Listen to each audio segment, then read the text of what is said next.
सभी का हमारे YouTube channel stars vision classes पर, जिस पर आप सभी पढ़ते हैं बीएससी के लिए जूलॉजी, बॉटनी और केमिस्ट्री, जिसमें कि आज हम आप सभी के लिए बीएससी फोर्थ सेमेस्टर की जूलॉजी क्लास लेकर आए, जिसमें आपकी बुक चल रही है gene technology, immunology and computational biology. Gene technology, immunology and computational biology में पिछले वीडियो में हम यूनिट 1 डिस्कस कर रहे थे, जो कि था आपका प्रिंसिपल्स ऑफ जीन मैनिपुलेशन, जिसमें कि हमारी 10 लेक्चर्स हो गई है। आज ये जो हमारी लेक्चर है वो लेक्चर 11 है। इससे पहले के 10 लेक्चर्स हो गई हैं, सारी प्लेलिस्ट में ऐड कर दी गई हैं। आप सभी चाहें तो वहां से जाकर देख सकते हैं। पिछले वीडियो में हमने यूनिट 1 कंप्लीट कर ली थी। आज की इस वीडियो में हम यूनिट 2 स्टार्ट करने वाले हैं, जो कि आपका एप्लीकेशन ऑफ जेनेटिक इंजीनियरिंग।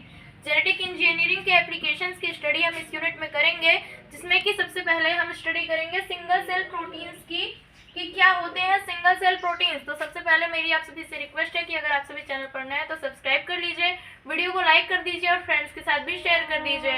और आप सभी को नोट से रिलेटेड कोई भी हेल्प चाहिए तो आप सभी हमारे टेलीग्राम चैनल को ज्वाइन कर सकते हैं। हमारा व्हाट्सएप चैनल भी क्रिएट कर दिया गया है, तो आप सभी चाहें तो वो भी ज्वाइन कर सकते हैं, जहाँ पर कि आप सभी को सारे वीडियोस की नोटिफिकेशन प्रोवाइड करा दी जाती है। तो आइए अपने टॉपिक की तरफ चलते हैं। क्या होते हैं single cell proteins?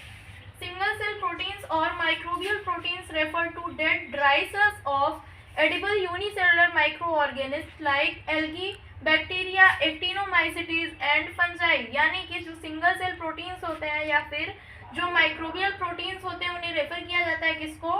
Dead and dry cells of edible unicellular micro organism. यानी कि जो एडिबल यूनिसेलुलर माइक्रो ऑर्गेनिज्म होते हैं, उनके डेड या फिर ड्राई सेल्स को हम सिंगल सेल प्रोटीन या फिर माइक्रोबियल प्रोटीन के रूप में रेफर करते हैं। Like algae, bacteria, actinomycetes and fungi. ये जो एडिबल यूनिसेलुलर माइक्रो ऑर्गेनिज्म है वो कौन कौन से हैं? Algae, bacteria, actinomycetes and fungi. Microbial biomass में कंटेन 45 to 55% प्रोटीन। और ये जो माइक्रोबियल बायोमास होते हैं ये 45 से 55% प्रोटीन को कंटेन करते हैं, या फिर इनमें जो प्रोटीन की मात्रा होती है वो 45 to 55% होती है। सिंगल सेल प्रोटीन्स और microbial proteins are proteins derived from a culture of single celled micro organism used specially as a food supplement. यानी कि जो सिंगल सेल प्रोटीन या फिर माइक्रोबियल प्रोटीन्स होते हैं वह ऐसे प्रोटीन्स होते हैं जो कि डिराइव किए गए होते हैं from a culture of single celled micro organism. Single cell micro organism के कल्चर द्वारा ये प्रोटीन हमें प्राप्त होते हैं। Used specially as a food supplement, जिनका यूज स्पेशली फूड सप्लीमेंट के फॉर्म में किया जाता है।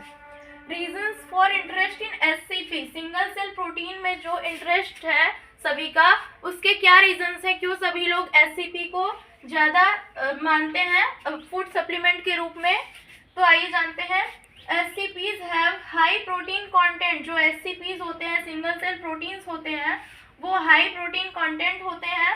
Essential amino acids, antioxidants, fats and minerals etcetera. और इसमें essential amino acids, antioxidants, fats and minerals भी पाए जाते हैं जो सिंगल सेल प्रोटीन्स होते हैं। These microorganisms can use up greenhouse gases such as CO2, methane and other carbon sources। और ये जो माइक्रो ऑर्गेनिज्म होते हैं ये ग्रीन हाउस गैसेस को भी यूज कर लेते हैं, जैसे कि CO2, methane and other carbon sources जो होते हैं उनका ये यूज कर लेते हैं, जिससे कि जो एनवायरनमेंट में ग्रीन हाउस गैसेस की परसेंटेज होती है वो भी कुछ कम हो जाती है।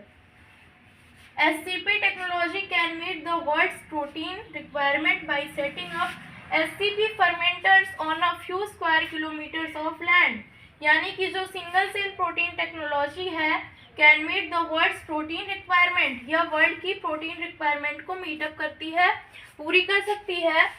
By setting up SCP fermenters, SCP fermenters के सेटिंग के द्वारा on a few square kilometre land, कुछ स्क्वायर किलोमीटर की जमीन जो होती है उन पर ये SCP fermenters की सेटिंग के द्वारा हम जो वर्ल्ड की प्रोटीन की रिक्वायरमेंट है उसको पूरी कर सकते हैं। इसमें बहुत ज़्यादा लैंड की भी ज़रूरत नहीं होती है। SCP production is not affected by climate. और जो SCP का प्रोडक्शन है वो क्लाइमेट के द्वारा भी अफेक्टेड नहीं होता है, इसलिए सभी लोग प्रोटीन के रूप में SCP को ज़्यादा मान्यता देते हैं। इसके बाद नेक्स्ट पॉइंट क्या होने वाला है हमारा, आइए जानते हैं। नेक्स्ट पॉइंट क्या है हमारा? Organism used for SCP production. यानी कि जो सिंगल सेल प्रोटीन का प्रोडक्शन होता है उसमें कैसे ऑर्गेनिज्म का यूज करना चाहिए, उनमें क्या क्या कैरेक्टर्स होने चाहिए। They should be able to utilise easily available carbon and nitrogen sources. जो सिंगल सेल प्रोटीन के प्रोडक्शन के लिए यूज किए जाने वाले ऑर्गेनिज्म है वो कैसे होना चाहिए, वो एबल होने चाहिए टू यूटिलाइज इजीली अवेलेबल, जो easily available carbon and nitrogen है उनको यूटिलाइज करने के लिए एबल होने चाहिए, उनको यूज करने के योग्य होने चाहिए जो ऑर्गेनिज्म होते हैं।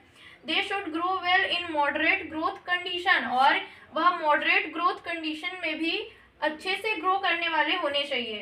दे should have good tolerance to temperature and mineral concentration, यानी कि ये जो ऑर्गेनिज्म है उनके पास गुड टॉलरेंस होनी चाहिए टू टेम्परेचर, यानी कि ताप को सहन करने के लिए, एंड मिनरल्स के कॉन्सेंट्रेशन को सहने की उनके पास अच्छी क्षमता होनी चाहिए।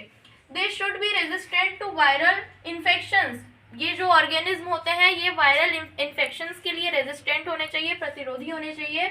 They should be non toxic to human beings, cattle and fish, और ये जो ऑर्गेनिज्म है ये ह्यूमन बींग्स के लिए, कैटल्स के लिए एंड फिशेस के लिए नॉन टॉक्सिक होने चाहिए।